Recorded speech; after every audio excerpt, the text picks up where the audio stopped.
BTV broadcasting ਦੇਖ ਰਹੇ ਸਾਰੇ ਦਰਸ਼ਕਾਂ ਨੂੰ ਸਿਮਰਨ ਸੰਧੂ ਵੱਲੋਂ ਪਿਆਰ ਭਰੀ ਸਤਿ ਸ਼੍ਰੀ ਅਕਾਲ। ਅੰਤਰਰਾਸ਼ਟਰੀ ਖਬਰਾਂ ਦੇ ਅੱਜ ਦੇ ਇਸ ਬੁਲੇਟਿਨ ਵਿੱਚ ਤੁਹਾਡਾ ਸਵਾਗਤ ਹੈ। ਸਭ ਤੋਂ ਪਹਿਲਾਂ ਸ਼ੁਰੂਆਤ ਕਰਦੇ ਹਾਂ ਕੁਝ ਮੁੱਖ ਖਬਰਾਂ ਦੇ ਨਾਲ। ਮਿਨੇਸੋਟਾ 'ਚ ਇਮੀਗ੍ਰੇਸ਼ਨ ਆਫੀਸਰਸ ਦੀ ਗਿਣਤੀ ਘਟੀ। ਟਰੰਪ ਨੇ ਕੀਤਾ ਸਰਕਾਰੀ ਫੰਡਿੰਗ ਬਿੱਲ ਤੇ ਸਾਈਨ। ਟਰੰਪ ਤੇ ਹਮਲੇ ਦੀ ਕੋਸ਼ਿਸ਼ ਕਰਨ ਵਾਲੇ ਨੂੰ ਉਮਰ ਕੈਦ। ਭਾਰਤ ਕਿਸੇ ਵੀ ਦੇਸ਼ ਤੋਂ ਤੇਲ ਖਰੀਦਣ ਲਈ ਆਜ਼ਾਦ। ਰਸ਼ੀਆ ਤੇ ਹੁਣ ਖਬਰਾਂ ਵਿਸਥਾਰ ਦੇ ਵਿੱਚ। ਡੋਨਲਡ ਟਰੰਪ ਦੀ ਸਰਕਾਰ ਨੇ ਮਿਨੇਸੋਟਾ ਰਾਜ ਵਿੱਚ ਫੈਡਰਲ ਇਮੀਗ੍ਰੇਸ਼ਨ ਆਫੀਸਰਸ ਦੀ ਗਿਣਤੀ ਘਟਾਉਣ ਦਾ ਐਲਾਨ ਕੀਤਾ ਹੈ। ਬਾਰਡਰ ਮਾਮਲਿਆਂ ਦੇ ਮੁੱਖ ਅਧਿਕਾਰੀ ਟੌਮ ਹੋਮੈਨ ਨੇ ਬੁੱਧਵਾਰ ਨੂੰ ਕਿਹਾ ਹੈ ਕਿ ਲਗਭਗ 700 ਫੈਡਰਲ ਅਧਿਕਾਰੀ ਤੁਰੰਤ ਵਾਪਸ ਬੁਲਾਏ ਜਾ ਰਹੇ ਹਨ। ਇਹ ਫੈਸਲਾ ਉਸ ਤੋਂ ਬਾਅਦ ਲਿਆ ਗਿਆ ਹੈ ਜਦੋਂ ਰਾਜ ਅਤੇ ਸਥਾਨਕ ਅਧਿਕਾਰੀਆਂ ਨੇ ਗ੍ਰਿਫਤਾਰ ਕੀਤੇ ਗਏ ਇਮੀਗ੍ਰੈਂਟਸ ਨੂੰ ਫੈਡਰਲ ਏਜੰਸੀਆਂ ਦੇ ਹਵਾਲੇ ਕਰਨ ਲਈ ਸਹਿਯੋਗ ਕਰਨ ਤੇ ਸਹਿਮਤੀ ਦਿੱਤੀ ਸੀ। ਹਾਲਾਂਕਿ ਹੋਮੈਨ ਨੇ ਇਹ ਨਹੀਂ ਦੱਸਿਆ ਹੈ ਕਿ ਪੂਰੀ ਕਾਰਵਾਈ ਕਦੋਂ ਤੱਕ ਖਤਮ ਹੋਵੇਗੀ, ਪਰ ਉਹਨਾਂ ਕਿਹਾ ਹੈ ਕਿ ਜਦ ਤੱਕ ਲੋਕ ਪ੍ਰਦਰਸ਼ਨ ਕਰਕੇ ਫੈਡਰਲ ਅਧਿਕਾਰੀਆਂ ਦੇ ਕੰਮ ਵਿੱਚ ਰੁਕਾਵਟ ਪਾਉਂਦੇ ਰਹਿਣਗੇ, ਤਦ ਤੱਕ ਵੱਡੇ ਪੱਧਰ ਤੇ ਅਧਿਕਾਰੀ ਵਾਪਸ ਨਹੀਂ ਬੁਲਾਏ ਜਾਣਗੇ। ਉਹਨਾਂ ਮੁਤਾਬਿਕ ਇਸ ਹਫ਼ਤੇ ਬਾਅਦ ਵੀ ਮਿਨੇਸੋਟਾ ਵਿੱਚ ਲਗਭਗ 2000 ਅਧਿਕਾਰੀ ਮੌਜੂਦ ਰਹਿਣਗੇ। ਇਮੀਗ੍ਰੇਸ਼ਨ ਐਂਡ ਕਸਟਮਸ ਐਨਫੋਰਸਮੈਂਟ ਨੇ ਕਿਹਾ ਹੈ ਕਿ ਮਿਨੇਸੋਟਾ ਵਿੱਚ ਚੱਲ ਰਹੀ ਇਹ ਮੁਹਿੰਮ ਉਹਨਾਂ ਦੀ ਹੁਣ ਤੱਕ ਦੀ ਸਭ ਤੋਂ ਵੱਡੀ ਕਾਰਵਾਈ ਹੈ। ਜਨਵਰੀ ਦੀ ਸ਼ੁਰੂਆਤ ਤੋਂ ਇਹ ਕਾਰਵਾਈ ਕਾਫੀ ਤੇਜ਼ ਹੋ ਗਈ ਸੀ, ਜਿਸ ਕਾਰਨ ਲੋਕਾਂ ਵਿੱਚ ਗੁੱਸਾ ਅਤੇ ਵਿਰੋਧ ਵੀ ਦੇਖਣ ਨੂੰ ਮਿਲਿਆ ਸੀ। ਅਮਰੀਕਾ ਦੇ ਰਾਸ਼ਟਰਪਤੀ ਡੋਨਲਡ ਟਰੰਪ ਨੇ ਲਗਭਗ 1.2 ਟ੍ਰਿਲੀਅਨ ਡਾਲਰ ਦਾ ਗਵਰਨਮੈਂਟ ਫੰਡਿੰਗ ਬਿੱਲ ਸਾਈਨ ਕੀਤਾ ਹੈ, ਜਿਸ ਨਾਲ ਹਫ਼ਤੇ ਅੰਤ ਤੋਂ ਚੱਲ ਰਿਹਾ ਪਾਰਸ਼ੀਅਲ ਫੈਡਰਲ ਸ਼ਟਡਾਊਨ ਖਤਮ ਹੋ ਗਿਆ ਹੈ। ਇਹ ਬਿੱਲ ਹਾਊਸ ਵਿੱਚ 217 ਤੋਂ 224 ਵੋਟਾਂ ਨਾਲ ਪਾਸ ਹੋਇਆ ਹੈ। ਟਰੰਪ ਨੇ ਕਿਹਾ ਹੈ ਕਿ ਇਹ ਬਿੱਲ ਅਮਰੀਕਾ ਦੇ ਲੋਕਾਂ ਲਈ ਵੱਡੀ ਜਿੱਤ ਹੈ। ਇਸ ਬਿੱਲ ਨਾਲ ਸਰਕਾਰ ਦੇ ਜ਼ਿਆਦਾਤਰ ਡਿਪਾਰਟਮੈਂਟ ਅਤੇ ਪ੍ਰੋਗਰਾਮ 30 ਸਤੰਬਰ ਤੱਕ ਚੱਲਣਗੇ, ਪਰ ਡਿਪਾਰਟਮੈਂਟ ਆਫ ਹੋਮਲੈਂਡ ਸਿਕਿਉਰਿਟੀ ਲਈ ਫੰਡਿੰਗ ਸਿਰਫ 2 ਹਫ਼ਤਿਆਂ ਯਾਨੀ ਕਿ 13 ਫਰਵਰੀ ਤੱਕ ਹੀ ਦਿੱਤੀ ਗਈ ਹੈ। ਡੈਮੋਕ੍ਰੇਟਸ ਚਾਹੁੰਦੇ ਹਨ ਕਿ ਇਮੀਗ੍ਰੇਸ਼ਨ ਇਨਫੋਰਸਮੈਂਟ ਤੇ ਹੋਰ ਰੂਲਸ ਲਗਾਏ ਜਾਣ, ਖਾਸ ਕਰਕੇ ਮਿਨੀਐਪੋਲਿਸ ਵਿੱਚ ਫੈਡਰਲ ਆਫੀਸਰਸ ਵੱਲੋਂ ਐਲੈਕਸ ਪ੍ਰੈਟੀ ਅਤੇ ਰੀਨੀ ਗੁੱਡ ਦੀ ਮੌਤ ਤੋਂ ਬਾਅਦ। ਇਸ ਕਰਕੇ ਹੁਣ ਕਾਂਗਰਸ ਵਿੱਚ ਹੋਮਲੈਂਡ ਸਿਕਿਉਰਿਟੀ ਫੰਡਿੰਗ ਤੇ ਹੋਰ ਵੱਡੀ ਡਿਬੇਟ ਹੋਣ ਦੀ ਉਮੀਦ ਹੈ। ਅਮਰੀਕਾ ਵਿੱਚ ਡੋਨਲਡ ਟਰੰਪ ਤੇ ਹਮਲਾ ਕਰਨ ਦੀ ਕੋਸ਼ਿਸ਼ ਦੇ ਮਾਮਲੇ ਵਿੱਚ ਦੋਸ਼ੀ ਪਾਏ ਗਏ ਰਿਆਨ ਰੂਥ ਨੂੰ ਅਦਾਲਤ ਨੇ ਉਮਰ ਕੈਦ ਦੀ ਸਜ਼ਾ ਸੁਣਾਈ ਹੈ।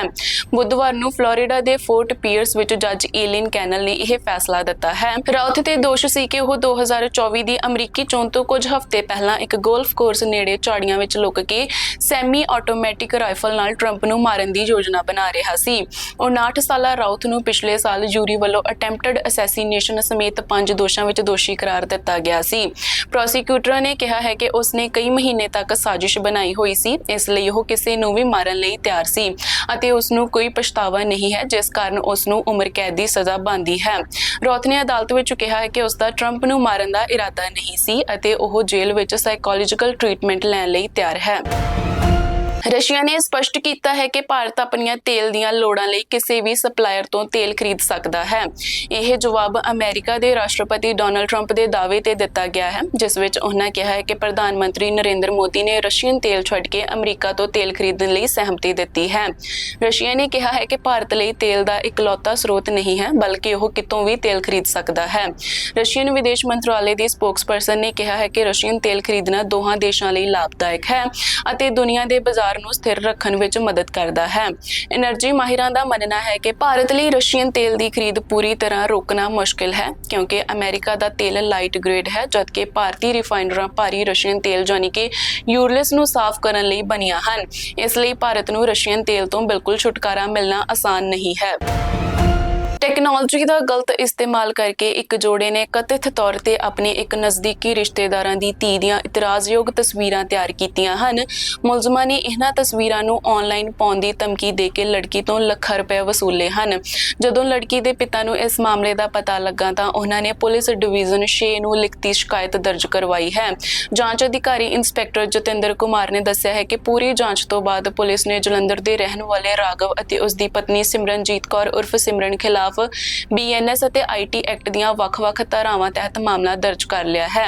ਪੀੜਤ ਲੜਕੀ ਨੇ ਪੁਲਿਸ ਨੂੰ ਦੱਸਿਆ ਕਿ ਮੁਲਜ਼ਮ ਰਾਘਵ ਅਤੇ ਉਸ ਦੀ ਪਤਨੀ ਨੇ ਉਸ ਦੇ ਨਜ਼ਦੀਕੀ ਰਿਸ਼ਤੇਦਾਰ ਸਨ ਅਤੇ ਉਹਨਾਂ ਨੇ ਲੜਕੀ ਨੂੰ ਬਲੈਕਮੇਲ ਕਰਨ ਦੀ ਸਾਜ਼ਿਸ਼ ਰਚੀ ਸੀ ਅਤੇ AI ਦੀ ਦੁਰਵਰਤੋਂ ਕਰਕੇ ਉਸ ਦੀਆਂ ਜਾਲੀ ਤਸਵੀਰਾਂ ਤਿਆਰ ਕੀਤੀਆਂ ਸਨ ਅਤੇ ਇਹਨਾਂ ਤਸਵੀਰਾਂ ਰਾਹੀਂ ਜੋੜੇ ਨੇ ਲੱਖਾਂ ਰੁਪਏ ਦੀ ਮੰਗ ਕੀਤੀ ਸੀ।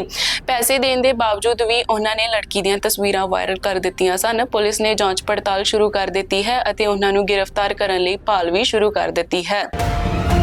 ਬੁੱਧਵਾਰ ਦੁਪਹਿਰ ਨੂੰ ਕਾਠਮੰਡੂ ਤੋਂ ਇਸਤਾਂਬੁਲ ਜਾ ਰਹੀ ਟਰਕਿਸ਼ 에ਅਰਲਾਈਨ ਦੇ ਇੱਕ ਵੱਡੇ ਜਹਾਜ਼ ਵਿੱਚ ਅਚਾਨਕ ਅੱਗ ਲੱਗਣ ਕਾਰਨ ਡਰ ਦਾ ਮਾਹੌਲ ਬਣ ਗਿਆ ਸੀ। ਭਾਰਤੀ ਹਵਾਈ ਖੇਤਰ ਵਿੱਚ ਉਡਾਨ ਭਰਦੇ ਸਮੇਂ ਜਹਾਜ਼ ਦੇ ਸੱਜੇ ਇੰਜਨ ਨੂੰ ਅੱਗ ਲੱਗਣ ਦੀ ਸੂਚਨਾ ਮਿਲੀ ਸੀ, ਜਿਸ ਤੋਂ ਬਾਅਦ ਪਾਇਲਟ ਨੇ ਤੁਰੰਤ ਪੈਨ ਕਾਲ ਕਰਕੇ ਐਮਰਜੈਂਸੀ ਸਹਾਇਤਾ ਮੰਗੀ। ਜਹਾਜ਼ ਨੂੰ ਤੁਰੰਤ ਕੋਲਕਾਤਾ ਦੇ ਨੇਤਾਜੀ ਸੁਭਾਸ਼ ਚੰਦਰ ਬੋਸ ਕੌਮਾਂਤਰੀ ਹਵਾਈ ਅੱਡੇ ਵੱਲ ਮੋੜ ਦਿੱਤਾ ਗਿਆ, ਜਿੱਥੇ ਹਵਾਈ ਅੱਡਾ ਪ੍ਰਸ਼ਾਸਨ ਨੇ ਪੂਰੀ ਐਮਰਜੈਂਸੀ ਐਲਾਨ ਦਿੱਤੀ। DGCA ਦੇ ਅਧਿਕਾਰੀਆਂ ਅਨੁਸਾਰ ਜਹਾਜ਼ ਵਿੱਚ 236 ਲੋਕ ਸਵਾਰ ਸਨ। ਦੁਪਹਿਰ 1:51 ਤੱਕ ਅੱਗ ਤੇ ਕਾਬੂ ਪਾ ਲਿਆ ਗਿਆ ਸੀ। ਲੈਂਡਿੰਗ ਦੇ ਸਮੇਂ ਫਾਇਰ ਬ੍ਰਿਗੇਡ ਅਤੇ ਬਚਾਅ ਟੀਮਾਂ ਨੂੰ ਪਹਿਲਾਂ ਹੀ ਰਨਵੇ ਤੇ ਤਾਇਨਾਤ ਕਰ ਦਿੱਤਾ ਗਿਆ ਸੀ।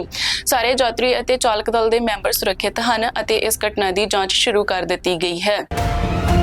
ਹੋਮਵਰਕ ਪੂਰਾ ਨਾ ਕਰਨ ਤੇ 9ਵੀਂ ਜਮਾਤ ਦੀ ਵਿਦਿਆਰਥਣ ਨੂੰ ਥੱਪੜ ਮਾਰਨ ਵਾਲੀ ਸਕੂਲ ਅਧਿਆਪਕਾਂ ਨੂੰ ਅਦਾਲਤ ਨੇ 3 ਸਾਲ ਤੋਂ ਵੱਧ ਦੀ ਕੈਦ ਦੀ ਸਜ਼ਾ ਸੁਣਾਈ ਹੈ। ਅਧਿਆਪਕਾਂ ਦੇ ਇਸ ਕਦਮ ਨਾਲ ਬੱਚੀ ਦੇ ਖੱਬੇ ਕੰਨ ਦਾ ਪਰਦਾ ਫਟ ਗਿਆ ਸੀ ਅਤੇ ਉਸ ਦੀ ਸੁਣਨ ਦੀ ਸ਼ਕਤੀ ਘਟ ਗਈ ਸੀ। ਵਧੀਕ chief judicial magistrate Himanshu Chaudhary ਨੇ 30 ਜਨਵਰੀ ਨੂੰ ਸੁਣਾਏ ਫੈਸਲੇ ਵਿੱਚ ਕਿਹਾ ਹੈ ਕਿ ਇਹ ਅਪਰਾਧ ਇੱਕ ਅਧਿਆਪਕਾਂ ਵੱਲੋਂ ਅਧਿਕਾਰਾਂ ਦੀ ਦੁਰਵਰਤੋਂ ਦਾ ਮਾਮਲਾ ਹੈ, ਜਿਸ ਨਾਲ 14 ਸਾਲਾਂ ਬੱਚੀ ਨੂੰ ਗੰਭੀਰ ਸੱਟ ਲੱਗੀ ਹੈ ਅਤੇ ਲੰਬੇ ਸਮੇਂ ਲਈ ਡਾਕਟਰੀ ਸਮੱਸਿਆਵਾਂ ਪੈਦਾ ਹੋਈਆਂ ਹਨ। ਅਦਾਲਤ ਨੇ ਅਧਿਆਪਕਾ ਪਾਰੁਲਬੇਨ ਪਟੇਲ ਨੂੰ ਧਾਰਾ 325 ਅਤੇ ਧਾਰਾ 75 ਤਹਿਤ ਦੋਸ਼ੀ ਕਰਾਰ ਦਿੰਦੇ ਹੋਏ 3 ਸਾਲ ਅਤੇ 3 ਮਹੀਨੇ ਦੀ ਕੈਦ ਦੀ ਸਜ਼ਾ ਸੁਣਾਈ ਹੈ। ਇਸ ਦੇ ਨਾਲ ਹੀ ਉਸ ਤੇ 50,000 ਰੁਪਏ ਦਾ ਜੁਰਮਾਨਾ ਵੀ ਲਗਾਇਆ ਗਿਆ ਹੈ, ਜੋ ਪੀੜਤ ਬੱਚੀ ਨੂੰ ਮੁਆਵਜ਼ੇ ਵਜੋਂ ਦਿੱਤਾ ਜਾਵੇਗਾ। ਅਧਿਆਪਕਾ ਨੇ ਆਪਣੇ ਬਚਾਅ ਵਿੱਚ ਦਾਅਵਾ ਕੀਤਾ ਸੀ ਕਿ ਬੱਚੀ ਹੋਮਵਰਕ ਨਹੀਂ ਕਰਦੀ ਸੀ ਅਤੇ ਮਾਪਿਆਂ ਨੇ ਝੂਠਾ ਕੇਸ ਦਰਜ ਕਰਵਾਇਆ ਹੈ, ਪਰ ਅਦਾਲਤ ਨੇ ਡਾਕਟਰੀ ਗਵਾਹਾਂ ਅਤੇ ਸਬੂਤਾਂ ਦੇ ਆਧਾਰ ਤੇ ਅਧਿਆਪਕਾ ਨੂੰ ਦੋਸ਼ੀ ਮੰਨਿਆ ਹੈ। ਅਧਿਆਪਕਾ ਦੇ ਵਕੀਲ ਨੇ ਕੈਂਸਰ ਦੀ ਬਿਮਾਰੀ ਦਾ ਹਵਾਲਾ ਦਿੰਦੇ ਹੋਏ ਸਜ਼ਾ ਵਿੱਚ ਨਰਮੀ ਦੀ ਮੰਗ ਕੀਤੀ ਸੀ, ਪਰ ਅਦਾਲਤ ਨੇ ਕਿਹਾ ਹੈ ਕਿ ਅਜਿਹੇ ਗੰਭੀਰ ਅਪਰਾਧ ਵਿੱਚ ਨਰਮੀ ਵਰਤਣਾ ਬੱਚਿਆਂ ਦੀ ਸੁਰੱਖਿਆ ਨੂੰ ਨਜ਼ਰਅੰਦਾਜ਼ ਕਰਨ ਵਰਗਾ ਹੋਵੇਗਾ।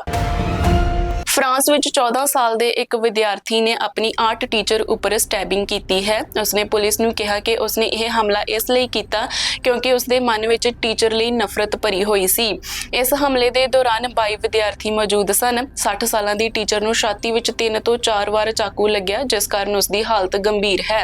ਤੋਲੇਨ ਪ੍ਰੋਸੀਕਿਊਟਰ ਰਾਫੇਲ ਬੋਲਾਨ ਨੇ ਕਿਹਾ ਹੈ ਕਿ ਵਿਦਿਆਰਥੀ ਨੇ ਪਹਿਲਾਂ ਹੀ ਯੋਜਨਾ ਬਣਾ ਕੇ ਹਮਲਾ ਕੀਤਾ ਸੀ। ਉਸਨੇ ਪੁਲਿਸ ਨੂੰ ਦੱਸਿਆ ਕਿ ਉਹ ਘਰ ਤੋਂ ਚਾਕੂ ਲੈ ਕੇ ਆਇਆ ਸੀ ਅਤੇ ਟੀਚਰ ਨੂੰ ਚਾਕੂ ਮਾਰਨ ਦੀ ਨੀਅਤ ਰੱਖਦਾ ਸੀ। ਹਮਲੇ ਤੋਂ ਬਾਅਦ ਸਕੂਲ ਲਾਗੂ ਕੀਤਾ ਗਿਆ ਅਤੇ ਦੂਜੇ ਦਿਨ ਕਲਾਸਾਂ ਰੱਦ ਕਰ ਦਿੱਤੀਆਂ ਗਈਆਂ ਸਨ। ਪ੍ਰੋਸੀਕਿਊਟਰ ਨੇ ਇਹ ਵੀ ਕਿਹਾ ਹੈ ਕਿ ਹਮਲੇ ਦਾ ਕੋਈ ਵੀ ਧਾਰਮਿਕ ਜਾਂ ਰਾਜਨੀਤਿਕ ਕਾਰਨ ਨਹੀਂ ਸੀ। ਵਿਦਿਆਰਥੀ ਕਹਿੰਦਾ ਹੈ ਕਿ ਉਸਨੇ ਹਮਲਾ ਇਸ ਲਈ ਕੀਤਾ ਕਿਉਂਕਿ ਉਸਦੇ ਖਿਲਾਫ ਕਈ ਡਿਸਪਲਿਨਰੀ ਮਾਮਲੇ ਟੀਚਰ ਵੱਲੋਂ ਰਿਪੋਰਟ ਕੀਤੇ ਗਏ ਸਨ ਜੋ ਉਸਨੂੰ ਸਹੀ ਨਹੀਂ ਲੱਗੇ ਸਨ। ਟੀਚਰ ਜੋ 28 ਸਾਲਾਂ ਤੋਂ ਸਕੂਲ ਵਿੱਚ ਕੰਮ ਕਰ ਰਹੀ ਸੀ, ਉਸਦੀ ਸਰਜਰੀ ਤੋਂ ਬਾਅਦ ਹਾਲਤ ਸਥਿਰ ਦੱਸੀ ਜਾ ਰਹੀ ਹੈ, ਪਰ ਫਿਰ ਵੀ ਗੰਭੀਰ ਹੈ। ਰਸ਼ੀਆ ਵੱਲੋਂ ਹਫ਼ਤੇ ਭਰ ਦੀ ਰੋਕ ਤੋਂ ਬਾਅਦ ਹਮਲੇ ਫਿਰ ਸ਼ੁਰੂ ਕਰ ਦਿੱਤੇ ਗਏ ਹਨ, ਜਿਸ ਕਾਰਨ ਯੂਕਰੇਨ ਦੇ ਕਈ ਘਰ ਬਿਜਲੀ ਤੋਂ ਬਿਨਾਂ ਰਹਿ ਰਹੇ ਹਨ। ਯੂਕਰੇਨ ਦੇ ਰਾਸ਼ਟਰਪਤੀ ਵੋਲੋਮਦੀਰ ਜ਼ੈਲੈਂਸਕੀ ਨੇ ਕਿਹਾ ਹੈ ਕਿ ਕਈ ਹਫ਼ਤੇ ਦੇ ਹਮਲਿਆਂ ਤੋਂ ਬਾਅਦ ਕੀਵ ਵਿੱਚ ਬਿਜਲੀ ਮੁੜ ਲਿਆਉਣ ਲਈ 200 ਤੋਂ ਵੱਧ ਮੁਰੰਮਤ ਟੀਮਾਂ ਕੰਮ ਕਰ ਰਹੀਆਂ ਹਨ। ਰਾਸ਼ਟਰਪਤੀ ਦੇ ਅਨੁਸਾਰ ਰਾਜਧਾਨੀ ਵਿੱਚ ਲਗਭਗ 1100 ਫਲੈਟ ਬਿਨਾਂ ਬਿਜਲੀ ਦੇ ਰਹਿ ਰਹੇ ਹਨ ਅਤੇ ਪੂਰਬੀ ਸ਼ਹਿਰ ਦਰੁਜ਼ਕਿਵਕਾ ਵਿੱਚ ਰਸ਼ੀਅਨ ਕਲਸਟਰ ਬੰਬ ਹਮਲੇ ਵਿੱਚ 7 ਲੋਕ ਮਾਰੇ ਗਏ ਹਨ ਅਤੇ 15 ਜ਼ਖਮੀ ਹੋਏ ਹਨ। ਦੱਸ ਦਈਏ ਕਿ ਰਸ਼ੀਆ ਦੇ ਪ੍ਰੈਜ਼ੀਡੈਂਟ ਪੁਤਿਨ ਨੇ ਯੂਕਰੇਨ ਦੀ ਰਾਜਧਾਨੀ ਕੀਵ ਅਤੇ ਹੋਰ ਸ਼ਹਿਰਾਂ ਤੇ 1 ਹਫ਼ਤੇ ਲਈ ਹਮਲੇ ਨਾ ਕਰਨ ਤੇ ਸਹਿਮਤੀ ਦਿੱਤੀ ਸੀ। ਇਹ ਰੋਕ ਅਮਰੀਕਾ ਦੇ ਰਾਸ਼ਟਰਪਤੀ ਡੋਨਾਲਡ ਟਰੰਪ ਵੱਲੋਂ ਕੀਤੀ ਅਪੀਲ ਤੇ ਲਗਾਈ ਗਈ ਸੀ, ਪਰ 1 ਹਫ਼ਤਾ ਪੂਰਾ ਹੋਣ ਤੋਂ ਬਾਅਦ ਰਸ਼ੀਆ ਨੇ ਹਮਲੇ ਫਿਰ ਸ਼ੁਰੂ ਕਰ ਦਿੱਤੇ ਹਨ। ਦੂਜੇ ਪਾਸੇ ਅਮਰੀਕਾ, ਯੂਕਰੇਨ, ਰਸ਼ੀਆ ਦੇ ਅਧਿਕਾਰੀ ਆਬੂ ਧਾਬੀ ਵਿੱਚ ਮੁੜ ਮਿਲ ਕੇ ਪੀਸ ਪਲਾਨ ਤੇ ਗੱਲਬਾਤ ਕਰ ਰਹੇ ਹਨ, ਪਰ ਫਿਲਹਾਲ ਅਜੇ ਤੱਕ ਕੋਈ ਵੀ ਪੋਜ਼ਿਟਿਵ ਰਿਸਪੌਂਸ ਨਹੀਂ ਆਇਆ ਹੈ। ਪੰਜਾਬ ਦੇ ਲੇਬਰ ਡਿਪਾਰਟਮੈਂਟ ਵੱਲੋਂ ਨਵੇਂ ਲੇਬਰ ਕੋਡ ਦੇ ਡਰਾਫਟ ਨਿਯਮ ਸਿਰਫ ਅੰਗਰੇਜ਼ੀ ਭਾਸ਼ਾ ਵਿੱਚ ਜਾਰੀ ਕਰਨ ਤੇ ਵਿਵਾਦ ਖੜਾ ਹੋ ਗਿਆ ਹੈ। ਡਾਕਟਰ ਅੰਬੇਦਕਰ ਵਰਕਰਸ ਯੂਨੀਅਨ ਨੇ ਇਸ ਤੇ ਸਖਤ ਇਤਰਾਜ਼ ਪ੍ਰਗਟਾਉਂਦਿਆਂ ਕਿਹਾ ਹੈ ਕਿ ਜਿਨ੍ਹਾਂ ਕਿਰਤੀਆਂ ਲਈ ਇਹ ਕਾਨੂੰਨ ਬਣਾਏ ਜਾ ਰਹੇ ਹਨ, ਜੇਕਰ ਉਹ ਆਪਣੀ ਭਾਸ਼ਾ ਵਿੱਚ ਇਸ ਨੂੰ ਸਮਝ ਹੀ ਨਹੀਂ ਸਕਣਗੇ ਤਾਂ ਸੁਝਾਅ ਕਿਵੇਂ ਦੇਣਗੇ। ਭਾਸ਼ਾ ਵਿਭਾਗ ਨੇ ਲੇਬਰ ਡਿਪਾਰਟਮੈਂਟ ਨੂੰ ਪੱਤਰ ਲਿਖ ਕੇ ਡਰਾਫਟ ਨਿਯਮ ਪੰਜਾਬੀ ਵਿੱਚ ਵੀ ਜਾਰੀ ਕਰਨ ਲਈ ਕਿਹਾ ਹੈ। ਜ਼ਿਕਰਯੋਗ ਹੈ ਕਿ ਪੰਜਾਬ ਰਾਜ ਭਾਸ਼ਾ ਕਾਨੂੰਨ ਦੇ ਬਾਵਜੂਦ ਕਈ ਅਹਿਮ ਕਾਨੂੰਨ ਜਿਵੇਂ ਕਿ ਮਨਰੇਗਾ ਅਤੇ BOCW ਦੇ ਪੰਜਾਬੀ ਅਨੁਵਾਦ ਲਈ ਲੋਕ ਸਾਲਾਂ ਤੋਂ ਸੰਘਰਸ਼ ਕਰ ਰਹੇ ਹਨ। ਭਾਸ਼ਾ ਵਿਭਾਗ ਪਹਿਲਾਂ ਵੀ 64 ਸਰਕਾਰੀ ਵਿਭਾਗਾਂ ਨੂੰ ਮਾਂ ਬੋਲੀ ਵਿੱਚ ਕੰਮ ਕਰਨ ਲਈ ਨੋਟਿਸ ਜਾਰੀ ਕਰ ਚੁੱਕਾ ਹੈ, ਪਰ ਜ਼ਮੀਨੀ ਪੱਧਰ ਤੇ ਅਜੇ ਵੀ ਅੰਗਰੇਜ਼ੀ ਦਾ ਦਬਦਬਾ ਬਰਕਰਾਰ ਹੈ। ਕਿਰਤੀ ਜਥੇਬੰਦੀਆਂ ਨੇ ਮੰਗ ਕੀਤੀ ਹੈ ਕਿ 20 ਫਰਵਰੀ ਤੱਕ ਸੁਝਾਅ ਲੈਣ ਦੀ ਮਿਆਦ ਤੋਂ ਪਹਿਲਾਂ ਇਹ ਡਰਾਫਟ ਤੁਰੰਤ ਪੰਜਾਬੀ ਵਿੱਚ ਮੁਹੱਈਆ ਕਰਵਾਇਆ ਜਾਵੇ ਤਾਂ ਜੋ ਆਮ ਲੇਬਰ ਆਪਣੇ ਹੱਕਾਂ ਪ੍ਰਤੀ ਆਵਾਜ਼ ਉਠਾ ਸਕਣ। ਇਸ ਦੇ ਨਾਲ ਹੀ ਅੱਜ ਦੇ ਬੁਲੇਟਿਨ ਵਿੱਚ ਇੰਨਾ ਹੀ। ਮੈਨੂੰ ਸਿਮਰਨ ਸੰਧੂ ਨੂੰ ਦਿਓ ਇਜਾਜ਼ਤ। ਤੁਸੀਂ ਇਸ ਤਰ੍ਹਾਂ ਹੀ ਦੇਖਦੇ ਰਹੋ BTV broadcasting. B positive, B yourself.